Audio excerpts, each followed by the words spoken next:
साथियों, आज हम बात करेंगे पर्सनल लोन के बारे में कि पर्सनल लोन ना भरने की वजह से हमारे एक क्लाइंट है मुंबई से, उनको दिल्ली कोर्ट ने जेल की सजा कर दी और वो पिछले 1 महीने से जेल के अंदर ही पड़े हैं।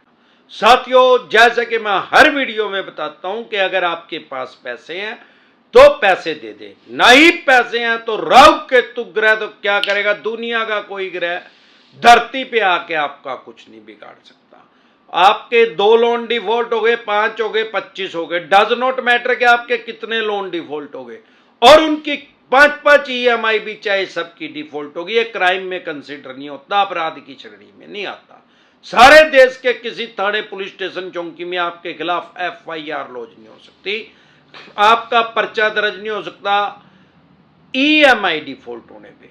लेकिन अगर आप कोर्ट की अवमानना कर रहे हैं तो आपके खिलाफ पर्चा भी आपका दर्ज हो सकता है, आपको PO भी घोषित किया जा सकता है कोर्ट की भाषा में, जिसको सामान्य बोलचाल की भाषा में बोलते हैं बगोड़ा। अब ये जो हमारे क्लाइंट हैं ये पायलट हैं, पहले ये कोरोना से पहले पायलट का ही काम करते थे, मैं उनकी कंपनी का नाम डिस्क्लोज नहीं करूंगा, और ये विदेश में अमेरिका में इनकी फ्लाइट डेली अप डाउन का इनका शेड्यूल था, मतलब इनकी जो ड्यूटी थी वो प्लेन को अमेरिका लेके जाने की थी।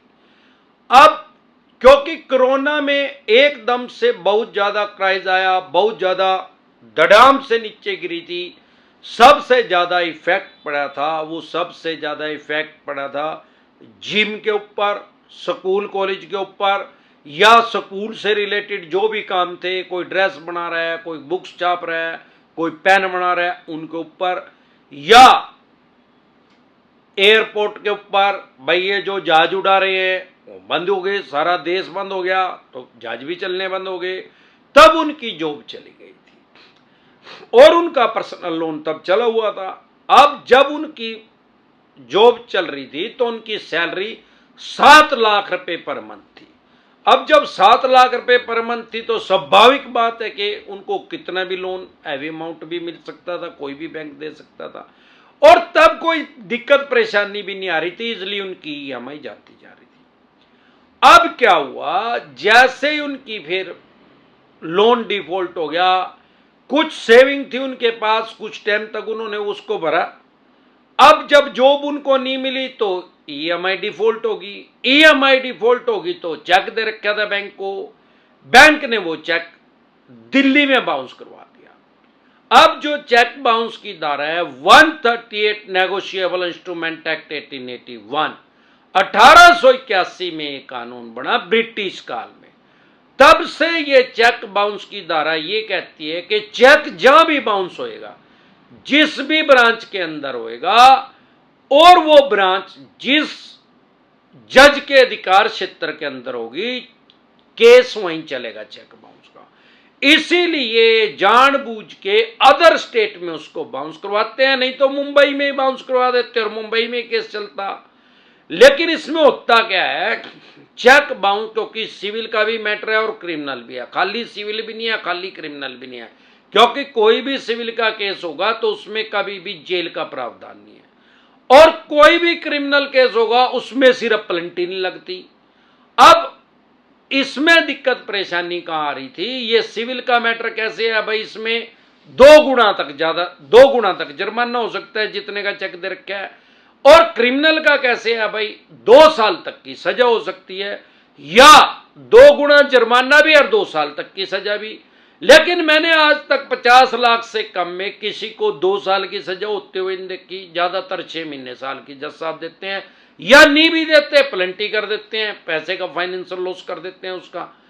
तो हुआ क्या, इन्होंने, जैसे कि मैं हर बार कहता हूं कि अगर आपके पास 138 का नोटिस आ रहा है, जिसको सामान्य बोलचाल की भाषा में चेक बाउंस बोलते हैं, उसको कभी इग्नोर ना करें, कभी भी उसको हल्के में ना ले। अगर आप उसको इग्नोर कर रहे हैं, उसको हल्के में ले रहे हैं, तो आपका पहले बेलेबल वारंट इशू होगा, फिर नॉन बेलेबल वारंट इशू हो जाएगा, दोबारा इग्नोर कर रहे हैं तो कोर्ट की प्रोसीडिंग जो है वो स्टार्ट है, वो रुक नहीं रही आपके इग्नोर करने से।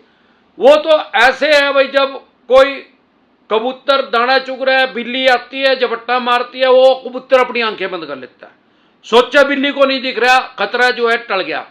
अरे खतरा टला नहीं है यार, और कबूतर के पास पंख है, उड़ जा, बिल्ली के पास पंख थोड़ी है। आंखें बंद करने से खतरा टलता नहीं है। तो अगर उसको इग्नोर कर रहे हैं तो नॉन अवेलेबल वारंट इश्यू हो जाएगा। फिर भी इग्नोर कर रहे हैं तो आपको पीओ घोषित कर दिया जाएगा, भगोड़ा घोषित कर दिया जाएगा कोर्ट के द्वारा। फिर आपको पुलिस पकड़ेगी और उसी स्टेट की जेल में डालेगी, जो मैं हर बार बताता हूं।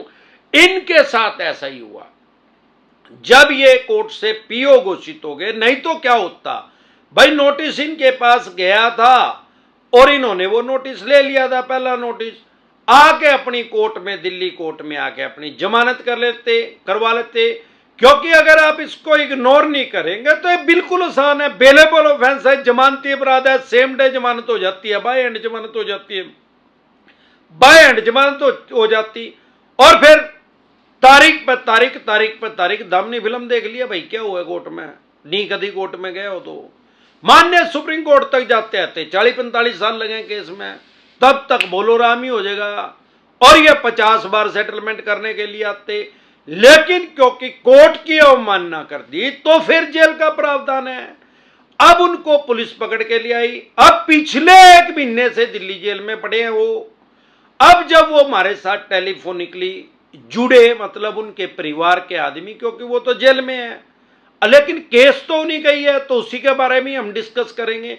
तो मैंने उनको बताया भाई अब इसके बेल की एप्लीकेशन लगाइए। और बड़ी खुशी की बात है, मुझे आपको बताते हुए बहुत खुशी का इजहार हो रहा है कि हमारे पैनल पे जो एडवोकेट हैं दिल्ली, उन्होंने उनकी जमानत करवा दी है, बेल करवा दी है। और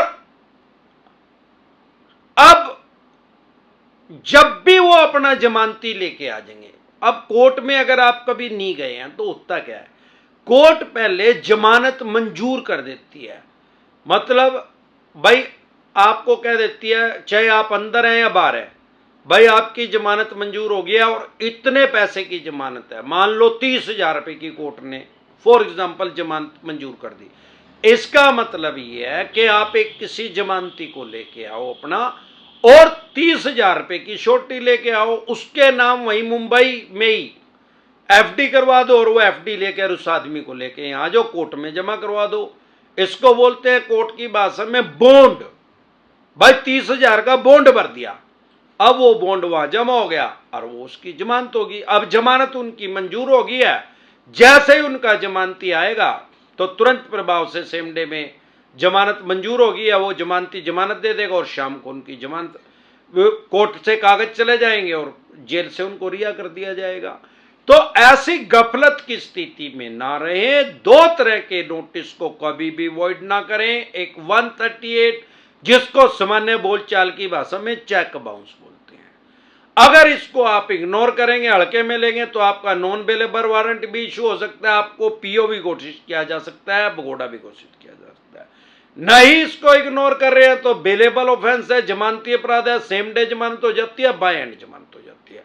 दूसरा, अगर आपके पास सरफेसी एक्ट 2002 के अकॉर्डिंग नोटिस आ रहा है, 13(2) का, 13(4) का, सिंबॉलिक पोजेशन का, फिजिकल पोजेशन का, डीएम साहब का, या इसको आप इग्नोर कर रहे हैं, तो आप अपने मकान, दुकान, जमीन, जायदाद, फैक्ट्री, कारखाना, स्कूल, कॉलेज, बंगला, कोठी या शोरूम, उसको ये ऑक्शन कर देंगे, बोली कर देंगे, सेल कर देंगे, स्क्रैप के रेट में, कबाड़ी के रेट में उसको बेच देंगे। लेकिन अगर आपको अपने राइट्स पता है, अपने अधिकार पता है, तो ये उसको स्क्रैप के रेट में, कबाड़ी के रेट में कभी उसको नहीं बेच सकते। आप सिंपल एक नोटिस इशू करें कि जो मेरी मार्केट वैल्यू है, जो भी मेरे अड़ोस पड़ोस में मार्केट वैल्यू है मेरे मकान, दुकान, फैक्ट्री, कारखाने की, अगर आप इसको स्क्रैप के रेट में बेचने की कोशिश कर रहे हैं तो 2 आदमियों का एफिडेविट लेके आए कि वो अपनी फैक्ट्री को इसी रेट में सेल करने के लिए तैयार है जो आप मेरी मार्केट वैल्यू लगा रहे हैं।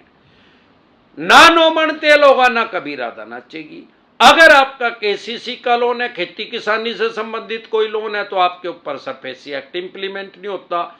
20% से पैसे कम रह गए हैं तो भी सरफेसी एक्ट इंप्लीमेंट नहीं होता। 50% से ज्यादा पैसे जा चुके हैं तो आप इनके खिलाफ डीआरटी में जा सकते हैं। डीआरटी भी कोर्ट का नाम है। इसके अलावा भी अगर आपकी 3 से ज्यादा ईएमआई डिफॉल्ट हो गए हैं तो आपके पास सरफेसी एक्ट का नोटिस आ गया होगा। दो ईएमआई डिफॉल्ट हो गई हैं तो 3 के बाद आ जाएगा। अगर आपकी आज तक की ईएमआई पूरी है, फ्यूचर में आपको लग रहा है फाइनेंशियल डाउन हो चुके हैं कि मेरी नहीं जाएंगी, तो आपके पास सरफेसी एक्ट का नोटिस आएगा ही आएगा 3 ईएमआई डिफॉल्ट होने के बाद। तो जैसे ही ऐसी कोई क्रिटिकल सिचुएशन आए तुरंत प्रभाव से लीगल एडवाइस लें। प्रिवेंशन बेटर देन क्योर, इलाज से हमेशा परहेज बेहतर है। अगर आप हमारे साथ टेलीफोनिकली जुड़ना चाहते हैं या पर्सनल मीटिंग करना चाहते हैं, फिर आपका लोन 2 करोड़ का है, 5 का है, 25 का, 50 करोड़ का, डज नॉट मैटर के कितने करोड़ का, आपके पास लोन से रिलेटेड जो भी डॉक्यूमेंट्स है वो सभी लेके आप मेरे से पर्सनल मीटिंग कर सकते हैं, पर्सनल एडवाइस ले सकते हैं। आपके पास सरफेसी एक्ट 2002 के अकॉर्डिंग नोटिस आया है, 13(2) का, 13(4) का, सिंबॉलिक पोजीशन का, फिजिकल पोजीशन का, डीएम साहब का, या 138 नेगोशिएबल इंस्ट्रूमेंट एक्ट 1881 का, या पेमेंट एंड सेटलमेंट एक्ट 2007 का, या आर्बिट्रेशन एंड कंसोलिडेशन एक्ट 1996 का, या रिका नोटिस आया, या अन्य किसी भी तरह का कोई भी नोटिस आया लोन से रिलेटेड, जो भी डॉक्यूमेंट्स आपके पास हैं वो सभी लेके आप मेरे से पर्सनल मीटिंग कर सकते हैं, पर्सनल एडवाइस ले सकते हैं, या टेलीफोनिकली भी एडवाइस ले सकते हैं। हमारे साथ जुड़ने है क्या प्रोसेस है, आपकी स्क्रीन पे कमेंट बॉक्स के अंदर एक नंबर आया हुआ है 9306347314। इस नंबर को सेव करके डायरेक्ट कॉल करेंगे, कोई रिप्लाई नहीं आएगा। व्हाट्सएप कॉल करेंगे, कोई रिप्लाई नहीं आएगा। व्हाट्सएप मैसेज करेंगे तो तुरंत प्रभाव से रिप्लाई आएगा कि कैसे आप हमारे साथ टेलीफोनिकली जुड़ सकते हैं या पर्सनल मीटिंग कर सकते हैं। एक बार जोर से मिलकर नारा लगाएंगे, बोल बे गंजे टकले, जय ससुराल वालों की।